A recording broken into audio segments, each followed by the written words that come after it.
This is Crenshaw, Briggs, and VT. We want the touchdown, we not trying to go for 3. And it's best if you get up out the street, cause them bulls out the pen and they bout to stampede.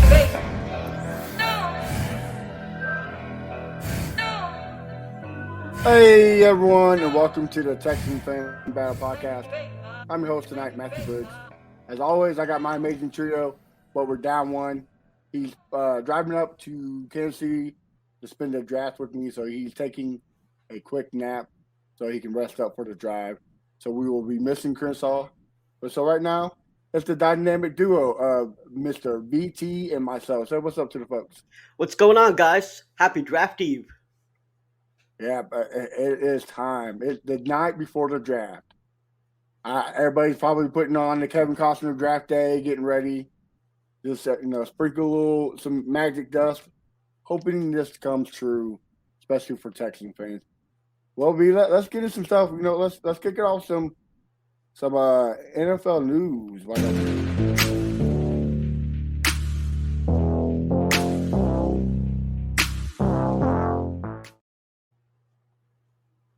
Well, as you can see, Daniel Jeremiah just dropped a final mock draft. Like we said, our days before the draft. So, BT, I kick off for you. What stands out to you in this draft?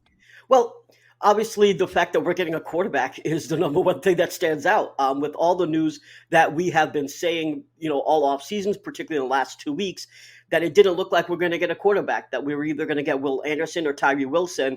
And the fact that we get a quarterback, but here it looks like we trade up to the number 3 spot. So we're trading with Arizona to get Will Anderson. And so getting a quarterback on Will Anderson would be crazy. Now, the thing to remember is that we would have to give up at least 2 first-round picks for this. So we would be giving up some crazy good capital. But if they believe that that's the right choice, so we can get a quarterback and an edge, 2 of the most important positions in football, then fine, do it. What I have been most concerned about was not getting a quarterback this draft. So if we're getting a quarterback, fuck it, let's go. Yeah, I have to agree with you. Man, that's a power move, right? I mean, you gotta take a risk, right? You gotta take a gamble, and what a hell of a gamble! Just give it this year's 12, and next year's Cleveland, because you never know with Cleveland. They be good, they can be bad, right? So give them. Well, hell, I mean, if you're banking on a gamble, you can give them Mars. Hopefully, within the shit division that we are in, there's a chance that we can be a 7-2-9-10 9-win team. So, and we play the NFC South, and we play the fourth place team. So, competition level is not very high. So, I mean, there's a lot of stuff we can do. There is a lot of stuff you can do. And, what I find interesting here is that not only do we get a quarterback and an edge, but the Colts get Levis. So, a lot of people were mocking Levis to us, which I know a lot of fans did not like. So the Colts get Levis. I'm sure the Colts fans are deciding whether or not they're going to start eating mayonnaise or not. And so now you have an issue where we may come out of this draft where everyone was crying, including me. So I'm going to include myself into that category. Coming out of this draft being happy. Now, do I think this is actually going to happen? I don't know. But you got to imagine Daniel Jeremiah is quite connected. I don't know if he would just put this out there just for shits and giggles. So, if he's putting this out there, he's got to be hearing that we're at least thinking about it. My view for much of the offseason was that I believe that ownership would get involved and get us a quarterback because they know how much a quarterback is necessary to fill up those seats, how much a quarterback is necessary to function as a team. And even if Nick Casario didn't believe in a quarterback, that I believe ownership would stomp their foot in the way that they stomped their foot in for the head coach search. So that has been my belief the whole offseason. Now, I don't know if this is the result of that or if this is what the plan was all along. That I don't know. But all I know is if this happens, man, I'll be popping some champagne. I got to tell you. Look, I know you're all high on the owner stepping in. I can see that. But I'm going to take it a step further. and I'm going to say it's D'Amico Ryan stepping in. I think D'Amico Ryan is just going to put his input in this draft because this is his first draft. This is what's going to set pace for the rest of his career. So he's going to have to come in strong. You're right. We need a quarterback. We need edge. So I can see him saying, "Hey, look, Nick, we got to get a quarterback. No interest, but I don't care if it's not Bryce Young. I don't care what it is. We need a quarterback, and I don't mind if they take Will Anderson at 2, and they go get Will Levis at 12. Would I want it? No, but would I mind it? Yeah, I wouldn't mind it because we need a quarterback. Davis Mills is all I got to say. I couldn't agree more with that. The other thing that I found interesting here is, in addition to what we are talking about, but did you see that Nolan Smith is now is in the top 10? That's what he's mocking to the Eagles. So I was thinking that the Eagles would go Bijan, but they have the Falcons going Bijan, which makes a ton of sense, right? The Falcons run more than any other team besides Chicago.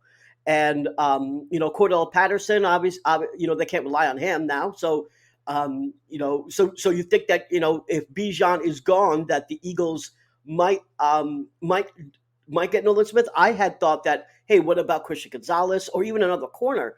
But Daniel Jeremiah thinks that Nolan Smith could be their pick, and now he's moved quite a bit from what we saw from after the combine. I think he did a 4.39, right? So he definitely shocked the world with his 40, his athletic ability, and to see him become a top 10 prospect, if this happens, would be quite interesting to say the least. Yeah, I had Nolan Smith up that high too. I didn't say 10 because I don't think the Falcons go Bijan Robinson. I think the offense wasn't really the problem last year. It's more defense. So I think I had them picking Devin Witherspoon, but he has it different. He has Witherspoon going to the Lions. So who knows? I mean, it's a nice mock draft. Especially for the Colts. Like if the Colts pick Will Levis at 4, I'm happy. Because I think he's going to be a good prospect, but not 4. I don't think he's a top 10 prospect. That's my only thing on him. Right, and the other thing to note here is because Tyree Wilson was mocked to us at 2, right, and so to see that Will Anderson's getting mocked to us as 3, and then see Tyree Wilson drop. There was some news earlier today that we know that about his injury past, but apparently his medicals. Some of the information came out, and it came out that it looks like there's some lingering issues and that it could affect him. Now the fact that he's still in the top 10 proves just how much people still believe in him. But if you were talking Will Anderson or Tyree Wilson, that was a pretty good debate because some people believe that Will Anderson really got to that top 5 spot because of scheme. Because a lot of times, if you look at different highlights or if you look at actually full games, you would see that he was just unblocked a lot, and he seemed to benefit from that. Now, the thing about it is, he was not unblocked 200 pressures worth, right? So was he schemed up to get some of those sacks? Was he schemed up for those pressures? For some, yeah, but 200. I mean, the guy has the most pressures, more than any other in college in Alabama, right? So you cannot say that it was just because of scheming alone. Did he benefit from it though? Yeah, I do think he benefited from that, and so I hope that throughout this draft, if we do trade up for Will Anderson, we get him the pieces he needs to actually do what he needs to do. So we can't expect just to get Will Anderson and not give him the support he needs. We've got to have a nose tackle out there. We're going to have to give him that support. We're going to have to get a defensive tackle. So getting Will Anderson isn't enough throughout this draft. If you get him, you're going to have to get defensive tackles and I think right for this year, I think I agree with you. I'm sorry, I didn't mean to interrupt you. That's fine. But I agree with you, but I think Rankin would be a good fill-in gap right now until we can focus that maybe on next year. But I agree with you. You got to give him another piece. You got to give him a linebacker. You got to give him a good mic. Like you got to get somebody to call the audibles. You got to get somebody to run the defense and the coverage, right? I mean, what's the biggest play in the NFL right now? Tight ends. You Yeah. know, you got great tight ends. So you have to have somebody who can cover the tight ends greatly to help Will Anderson come off the edge. So I agree with you. You got to get them the right pieces.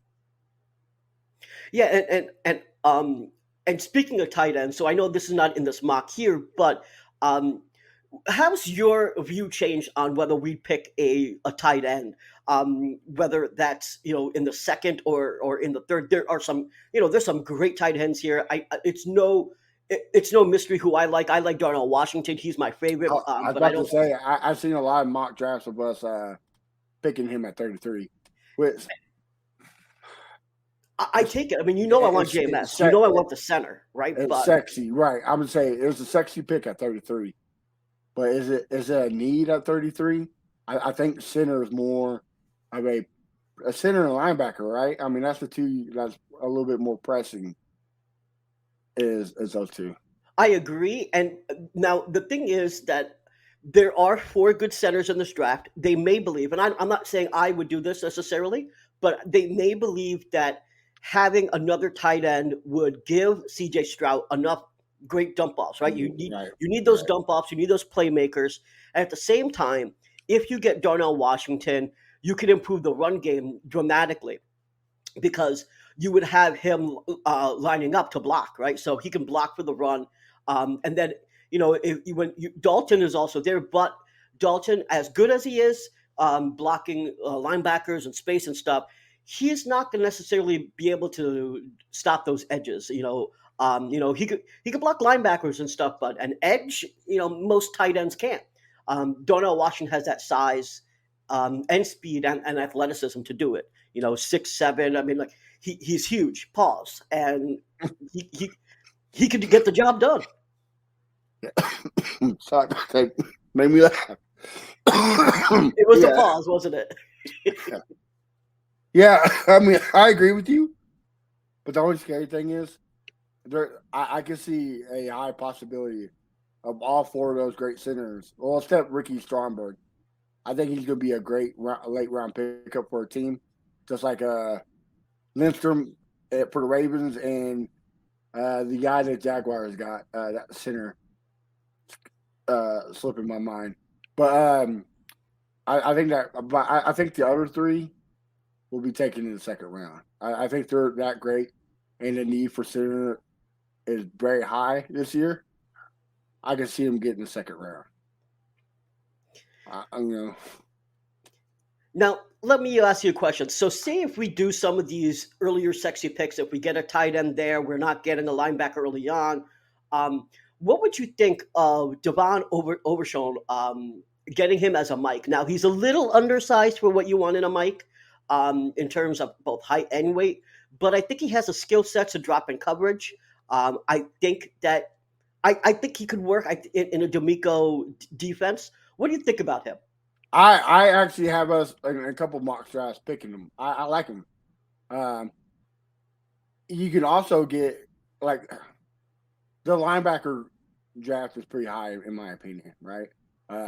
You can get Overshown in the third round and possibly a Henley in the fourth or fifth, or Ivan Pace out of Cincinnati, real good. So you can get one or two linebackers, right? And it's tested. Who's going to be the Mike? Win the job, Right. Because I said this. I think this this linebacker, this defense class is stacked. So I don't know, man. We can hope, right? We can hope. I mean, what I want to say also is I think a lot of Max wants overshowed as well. Well, I know a lot of Texans fans think that because we got Denzel Perryman that he's a lock. But let's remember that they haven't got rid of Kirko. So they obviously don't know what Perryman can do. Also remember that Perryman, if you look at career wide, if you compare him to Kirko, they almost have almost the exact same from a stat perspective, exact same career. So Can't stay healthy. Yeah, they can't stay healthy, but they have the same like number um, of sacks. They look the same in some instances. Like now, obviously, Perryman is much better than Kirko. When I say look the same, I mean there are times because of times that he's not been able to stay healthy on the field, come back, that he's not great in coverage. Now, in his best year, like I believe it was 2018, he looked amazing. There's no doubt in my mind that if we could get him to perform like he did in 2018, way better. But he's not a lock, in my opinion, to be that Mike. No. And I believe that's the reason why they're keeping Kirko on board, is because they don't know what Perryman we're going to get. Are we going to get the 2018 Perryman? Are we going to get what he's been in the last couple of years? And so I think that obviously doesn't change the draft board. So I think a Mike, getting a Mike in the fourth or later, or wherever we get in the draft, is going to be an option.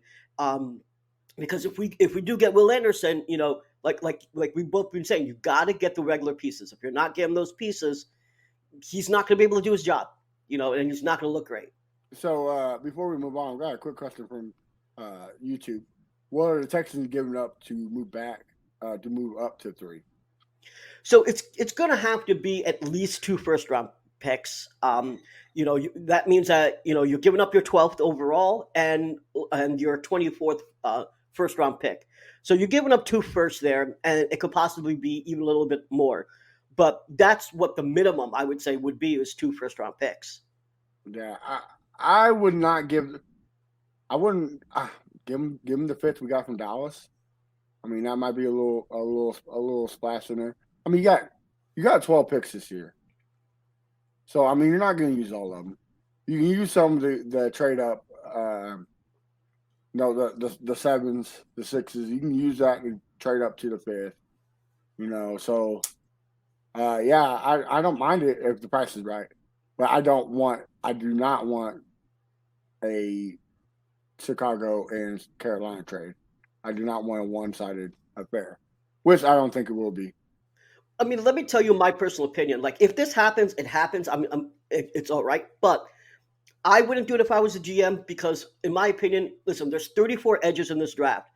I think this is the most amount of edges in the past 2 decades. So to actually give up 2 firsts in order to get Will Anderson, in my opinion, is far too much in this draft. I think you have to let coaches coach, and you got D'Amico for a reason. You gutted the entire coaching staff for the most part and replaced them with new coaches in order to actually be able to develop players. So if you stayed where you were and you got Van Ness, for example, at 12, or you even traded down and got Van Ness at the 15th, 16th spot, and I'm not saying that Van Ness is a Will Anderson, but with the right players around him, with the right coaching, with the right development, he could get there one day. People have called him the baby J.J. Watt. He doesn't have all the pass rush moves nailed down right away, but he's fast. He's got the power. He's got violent hands. So he has the raw traits. He just needs that development. Yeah, I can see him falling to the 2nd round, just because the needs of other teams are going to make them overpick. So I think he does fall to the 2nd round. Would I mind him at 33? No, I think that's a steal at 33, right? But yeah, the only thing is, man, I really want a center. If we don't go to center in the 2nd round, possible 3rd round, like if JMS is there in 3rd round, was I'm like 99% sure he's not going to be.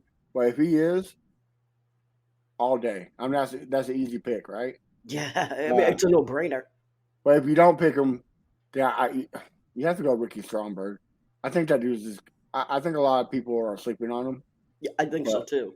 I mean, I think the problem with Ricky is that he's a bit inconsistent. I think that's why they have him as low as he is, because from the size perspective and from when he's good, he's freaking fantastic. So, and again, this is another case where you also now have to trust the new scheme that you're putting in place and the new coaching that you have. Well, I think the biggest knock on too was his pass blocking, but Right. Arkansas is not known for for passing. They don't run very great routes. Not at all, actually. Yeah, it's pretty much, hey, you run around in circles and we'll see what happens. Now the running game, which he excels at, is what they're known for. Right. So you gotta go back to what you said, right? Let coaches coach, right? Scheming fixes everything. Zone blocking for a rookie center would be fantastic for him. I agree. The one thing though is, and I wouldn't get mad if we take Ricky and we pass over JMS. I prefer JMS.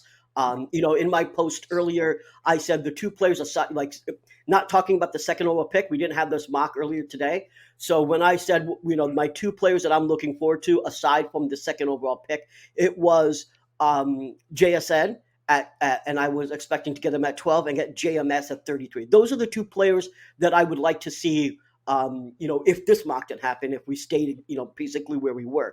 So, I really do want JMS. However, what I would say is that we need to get someone that, in my opinion, doesn't need a tremendous amount of development. So I'm somewhat going to contradict what I just said a moment ago, only because of Kenyon Green. Kenyon Green needs someone out there that isn't just learning everything off the ropes. He's going to be right next to him, and you need someone that he can help.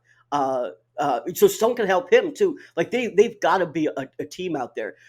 So think about this, right? You're gonna have Kenyon Green that's still learning, right? He had a terrible season last year. You have Larry Tunsil, who is a beast, and arguably the second best left tackle. I say he is the second best left tackle in the league. And then you're gonna arguably first, the first, right? And you have a center, that's gonna be a rookie. And we're going to have a new right guard. Now it's a top 10 right guard, but he's new for us. So there's a lot of movement on the O line compared to last year, and if you have someone like with JMS that I believe is the best center in this draft. Some people have Tippmann. I believe it's JMS. I say JMS or Tippmann because I want to have Kenyon Green actually succeed. I've shit on Kenyon Green, and it's not because I don't like him, obviously, as a person or anything like that. It's because I thought that he basically performed terrible. He didn't perform where his draft spot was. Now, we've all seen other players perform well in the O-line after a couple of years. I'm hoping that it doesn't take Kenyon Green another year. I'm hoping that Kenyon Green could step up this year, especially if we draft a quarterback.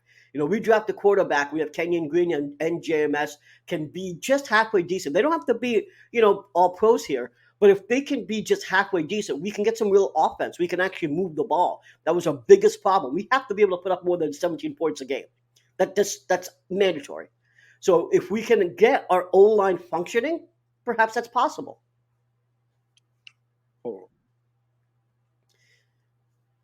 Yeah, I agree with you. But the only objectable thing I can say, and it's not bad, right? Shaq Mason, you're right. Top 10, top 5, arguably. I think that's going to bring a lot of improvement, not just to the offensive line, but to Kenyon Green. He's a guy who can take him under his wing. AJ Cann did what AJ Cann could do, right? He was a perfect stopgap guy. Good run, but horrible in passing, just like Kenyon Green was. Good in run, well, boy, was he horrible in passing. So I think Shaq Mason can help take Kenyon Green under the wing. And also, what a lot of people fail to realize is the center learns from both the guards too. Mm. So he's helping out the center as well.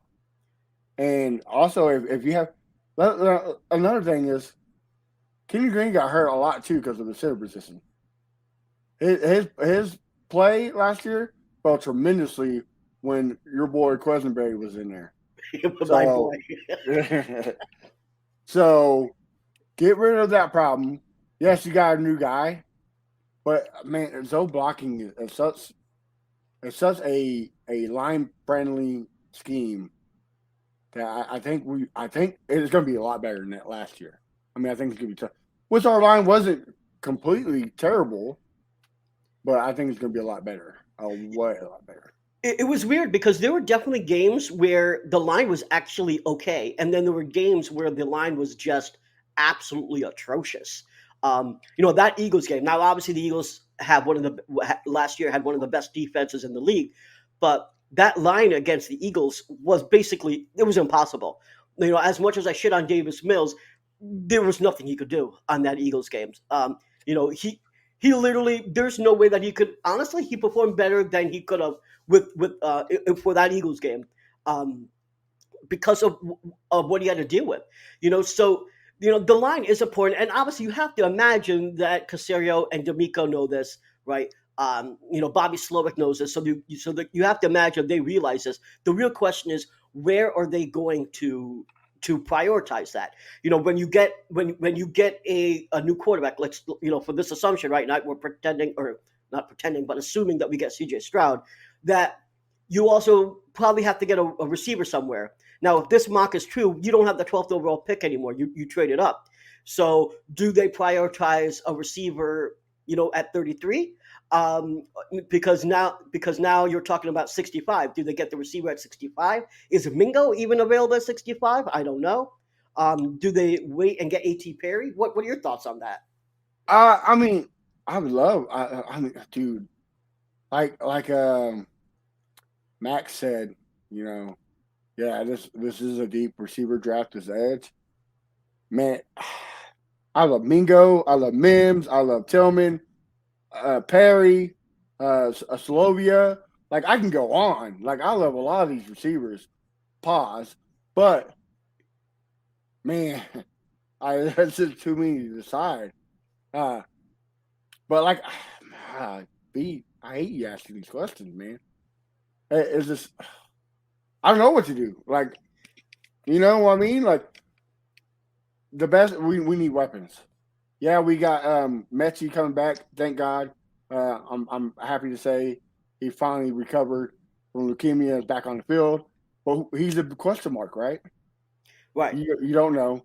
Robert Woods, he looked horrible last year because of that injury. So a question mark. Nico Collins, question mark. So right now you got 3 question marks as starters. Yeah. So right now the only for sure weapon you got is Dalton Schultz and Pierce, if but you got. I mean, you got to get a receiver. I think 4 is the cutoff. 4th round is the cutoff. Like I mean, there's some good sleepers in the later rounds, but you got to get a receiver before the 4th round. If you don't get one at 12. So a little shout out to my boy C. Royal from H Town Rundown. He always brings up that we need speed, right? So C. Royal, if you're watching, I agree with you. We need speed. I think that if the trade that we see here happening, there's no chance you get Zay Flowers, Zay Flowers is his favorite wide receiver. He's mine too. But if this trade happens, there's no way, right? Because Zay is going in the 1st round, anywhere between the 12th and say the 25th. Like that's his range. That's his 10-spot range. So if this trade happens, we have no chance in hell of getting Zay. So you need to get speed. Now we've got Tank Dell, right? So that's another one. I like him. Rice. I mean, he's a somewhat of a speedster. Man, dude.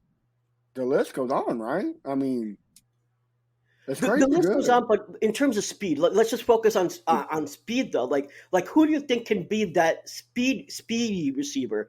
Outside of Flowers, I gotta agree with you on Tank Dell, right? I mean, and who Perry? Perry might be a little bit might be on that list. But other than that, I mean, Tank Dell and Flowers got to be the top 2 speed guys. I like Perry a lot. My issue with Perry, and I mean, listen, everyone develops, or not everyone, but we're hoping that potential prospects do develop. He does have a little bit of a drop issue. That would be my only knock on him. Yes. So that would be my issue with A.T. Perry. And Max is right. Mims is definitely on the list. I know you brought him up as well, but I do like Mims. And I forget who was the fastest receiver on the 40. I think it wasn't Perry. Do you remember? Because I forgot off the top of my head. I thought it was Perry, but if it's not, I don't know. So And then there's also Josh Downs that Downs, that yeah. people are sleeping on, and then you got the 24-year-old dude out of Purdue that no one is really talking about because he's 24 years old and he's out of Purdue. So I don't know what they're thinking in terms of who they want on that receiving core. Like as you said, there's question marks with Woods, there's question marks with Mechie. I honestly, as much as I hate to say it, listen, I've got my Nico Collins rookie jersey right here that's signed.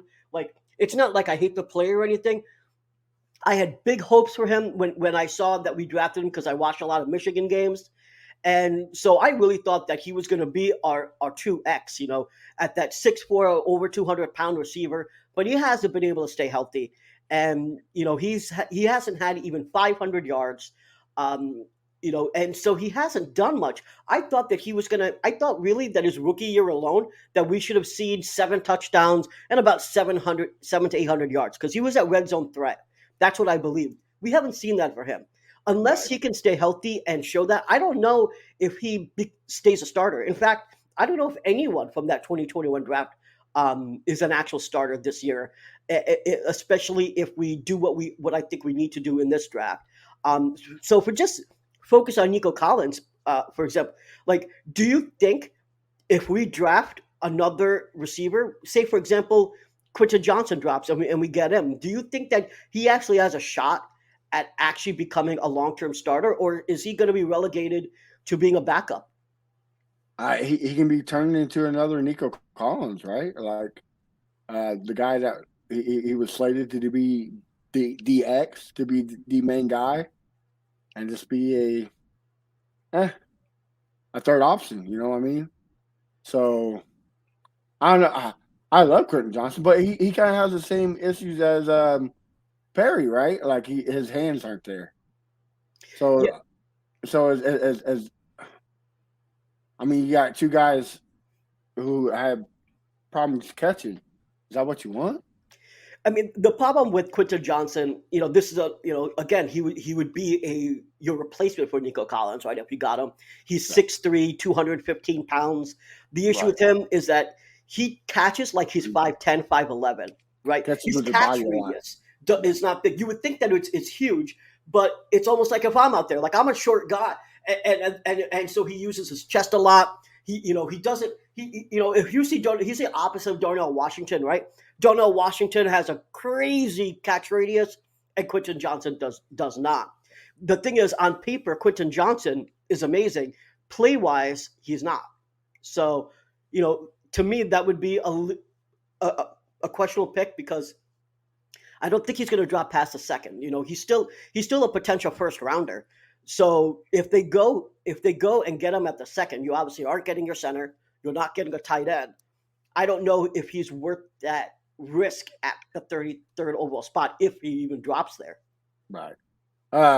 So I did some research. I don't know if this is true or not, but the best I could find, it says Jordan Addison ran a 4.49 and Ronnie Bell ran a 4.54. So that's the two that's giving me the top of the 40. I don't think that's correct, but yeah.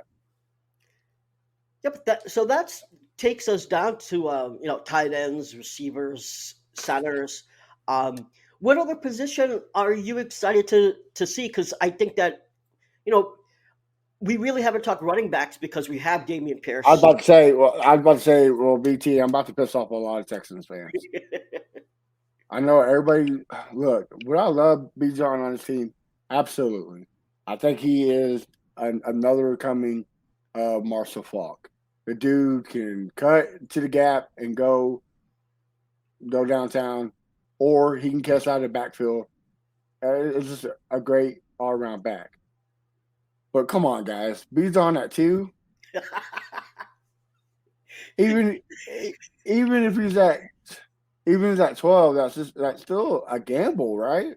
Like you need a lot more help for on both sides of the balls. Pause. Both sides of the ball. Both sides of the ball. Or you go to 12 or 2 at B. John.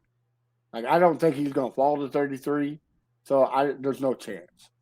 Now I tell you who I do. big fan of this guy, Deuce Vaughn. You get him in the 5th, you get him in the 6th. Small dude, yes, but just like his former K-State player, Dan Sproles, amazing catching out of the backfield. You can line him up in the slot. Great at running. I mean, the dude was a stud at K-State. And their offensive line wasn't that great. It was okay, but wasn't that great. So you can focus that position somewhere else. No, I don't go Bijan that high. Yeah, I don't know if you saw my comments and my back and forth with Landry Locker, and shout out to Landry Locker from 610, and also he's got that YouTube channel. So me and Landry go back and forth all the time about certain things. So we were going back on Bijan, and for those of you that didn't listen to 610 today in the loop, so he was going on and he presented some good information about how that the current thinking of not drafting a running back in the first round is basically old thinking, that it doesn't make a lot of sense. And he presented information, and he also talked about some of the things where people say that you shouldn't ever sign a second contract with a running back. And he definitely brought up some good points on, why you shouldn't have that old view, because if you looked at the 49ers, for example, they like, as much as I like Brock Purdy and probably everyone else that's listening does, that CMC did a lot of work in order to do that. Daniel Jones, he was, he's not the best quarterback, obviously, but Saquon Barkley really led that offense. So a powerful running back can change your entire offense. And I get that. I believe that. My comment, however, is that, well, we don't even have a Daniel Jones. We don't have a Brock Purdy. So to take him at 2 would be like, hey, we can get a Daniel Jones or a Brock Purdy, I exaggerate a little bit. Like, for those that know, like, I have a little issue with my blood levels. So I did say, listen, I know my blood levels are low, but I don't think I am auditory hallucinating. But I think I just heard Landry Locker say that we need Bijan at 2. And I really can't do that. I can't get down with Bijan at 2. I guess I could live with it at 12. I really don't want a running back in the first round, not with the rebuilding team. You expect him to say last around 6 years at his prime. And listen, for where we are, do you really want to take that much? Do you want to spend that draft capital on someone that potentially could only be here 4 to 6 years and not someone that can be here for 10 to 15? Well, here's my thing too, V. I did a couple of research. You know how many running backs have stayed healthy in the first 2 seasons selected in the first round running backs? Tell me. Only one, Adrian Peterson. I mean, since Adrian Peterson. I mean, there's probably a couple back, but Adrian Peterson is the only one that's to stay healthy. I mean, Todd Gurley, career's ruined. McCaffrey, you don't. He had a hell of a year last year. Right. Comeback player of the year, but can't stay healthy. Right. Saquon Barkley can't stay healthy. I mean, there's a lot of. I get it. It's a sexy pick, and I love it. But like Eric Gray, perfect guy to get. I can't think of his name. It was like Rocco Johnson or something. The backup for Texas. Great pickup. I think the third string running back for Texas is going to be a great running back. He just never got to see the field because Bijan Robinson. Yeah. So there's a lot of guys that, we can get without getting up capital. So I agree. I got a little a man crush on Izzy. I understand that he has, he's still got some development issues, right? He has to get better at vision. He's got to work on when he cuts, get up like that half a second late speed. But I believe those things are worked on. And the thing is, we wouldn't draft him to be the starter, right? Dameon Pierce is going to be the starter. You got Singletary also to help him out. Yeah. So he could be an RB3 for a while until he gets up to speed, and then he can move up to that RB2 spot. And I think let's be honest. Singletary is just a gap guy, right? He's not here long term. Right. Maybe a year, maybe two, but he's not gonna be. He's not the answer. So yeah, why not get a guy to learn under these two guys? You know what I mean? So, but like my boy for Haris on the AFC South, he has a good point. Running back is just not a value position anymore. I mean, you last year prime example, we got a Pro Bowler in the 4th round. Yeah. I mean, you can find running backs anywhere. So I hate to say it, it's just not a need you need to spend on the 1st round. Well, look at the Chiefs. They got, I call them Prosecco because it's easier Yeah. for me to remember because I like champagne because I was talking about it. But so they got Prosecco in the 7th round. And he was a major reason why they not only got to the Super Bowl, but won the Super Bowl. I mean, he's important and got him in the 7th round. Obviously, look at, for us, Foster, right? I mean, Undrafted.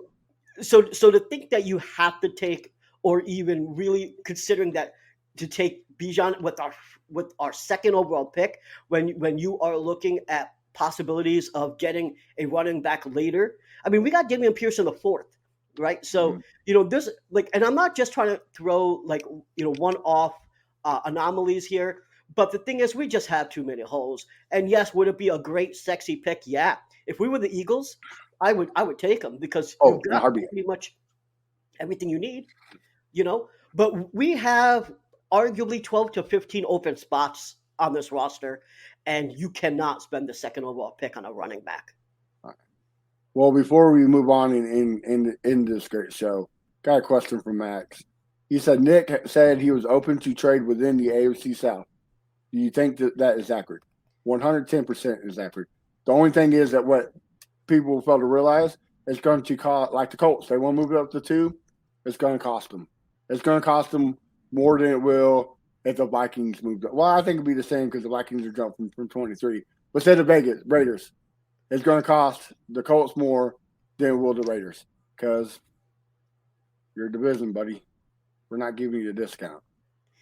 Yeah, I agree that we would definitely trade in division. I think a lot of people have to realize if we're considering to drop out of that 2nd spot and give up taking either AR or CJ Stroud, that must mean that they don't believe very highly of them.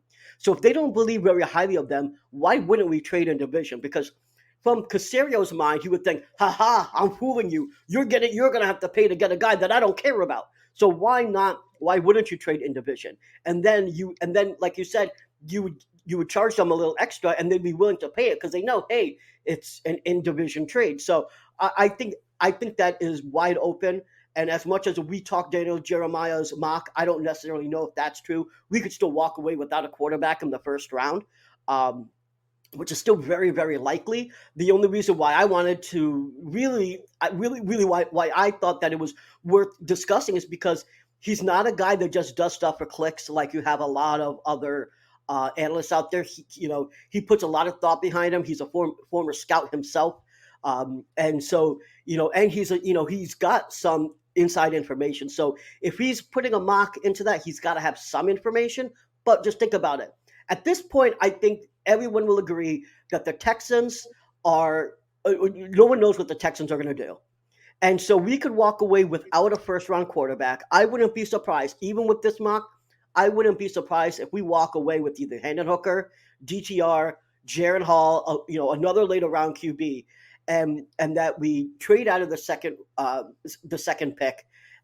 We pick up an edge, and we could still get Will Anderson, right? If trade that 2nd round, that 2nd overall pick, and we get a later round QB, and potentially ends up either being a stopgap or we think it's a diamond in the rough. That could still happen. That's in the cards. Yeah, I want to. You're right. You're playing against whoever you pass for the next 10 or 15 years from Derek Bennett on Facebook. But just because he's a top 2 pick doesn't mean he's going to be a guaranteed, right? I mean, nothing's guaranteed in the draft. It's all a gamble. So why not gamble? Risk, right? A higher risk, bigger reward. So why not? I mean, everybody was upset that we didn't go quarterback when we drafted J.J. Watt. Jake Walker was there. I didn't want Jake Walker, of course. I thought he was a bum. Look what happened. He was a bum. So I think you do it. I mean, yeah, it's just a risk, but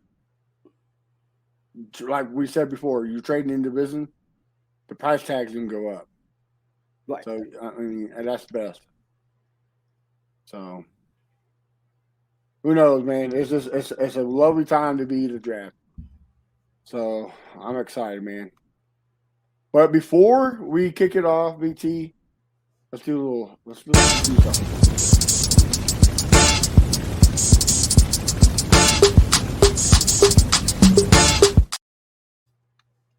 All right, man. We're gonna do 2 hot takes, and first one is gonna be, what do you think the Texans would do?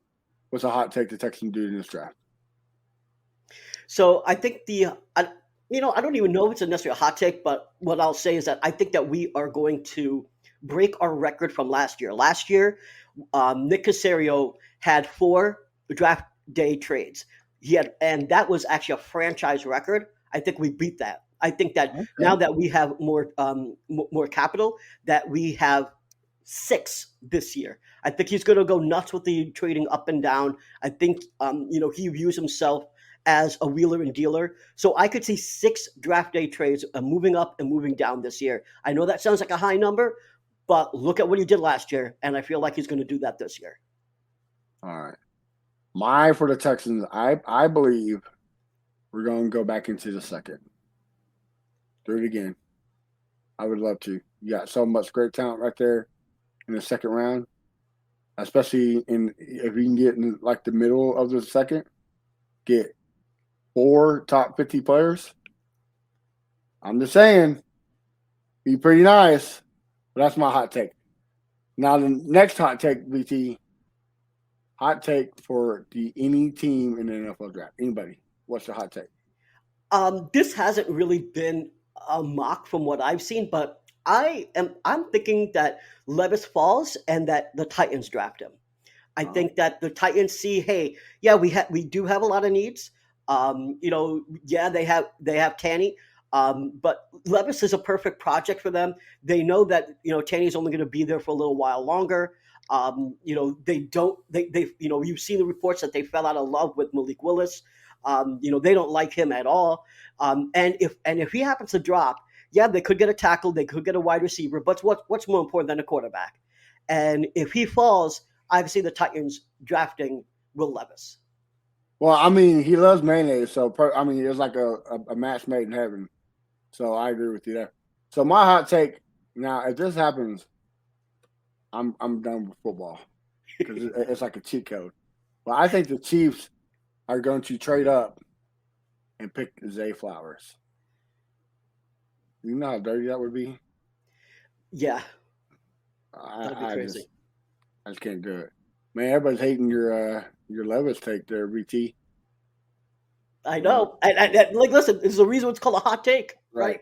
Right. I mean, I disagree with this. I think Levis has a little more upside than Tannehill. He's on the downhill, and he's not a good quarterback anymore. But BT, I wish our boy was here so we can give him some credit. But the wise words of Crenshaw, this is the worst part of the show because it's the end. Tell everybody where we can find you on social media and what you got cooking. Yeah, you can find me on Twitter at Brown Chubby Bear. As everyone knows, I comment. I'm pretty available. If you want to talk about football, obviously the Texans specifically. Funny today that my most popular post was about the Jets with the Aaron Rodgers meme that I posted. Weird that it wasn't Texans related, but it is what it is. I'm all over social media. I'm on Facebook with as well. I've joined a couple groups, so you can find me there. Definitely look at the new website, fanbattlesports.com. I had an article up just a few days ago, and I have some interesting videos. So if you haven't seen them yet, my last one was the grading of the 2021 draft class on YouTube. Check out the Texans Fan Battle Podcast YouTube channel if you're watching this on Facebook or Twitter. Yes, guys, subscribe. You can find me at A1 Day One Texans.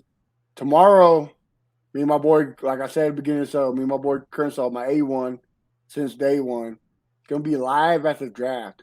We're going to try to get a live draft party going with BT. We're thinking about getting at the Brick House KC.